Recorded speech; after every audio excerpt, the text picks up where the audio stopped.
चुकीचं करणारे, वाईट विचार करणारे, इतरांना त्रास देणारे लोक पाहून तुमच्या मनात प्रश्न येतो का?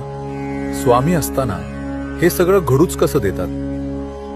स्वामी लगेच शिक्षा करत नाही, कारण स्वामी रागाने नाही, कर्माच्या नियमाने न्याय करतात.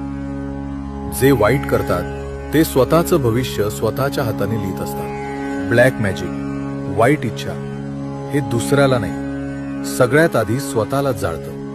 स्वामी भक्ताला त्रासातून वाचवत नाही, स्वामी भक्ताला त्या त्रासापेक्षा वर उचलतात. आणि त्रास देणाऱ्यांचा न्याय तो योग्य वेळी, योग्य प्रमाणात आणि चुकवता न येईल असा होतो. स्वामी उशीर करतात पण कधीच चुकत नाही. ज्याला स्वामी धरतात त्याला कोणीही तोडू शकत नाही. कमेंटमध्ये श्री स्वामी समर्थ लिहा. पूर्ण संदेश तुमच्या DM मध्ये पोहोचेल. श्री स्वामी समर्थ.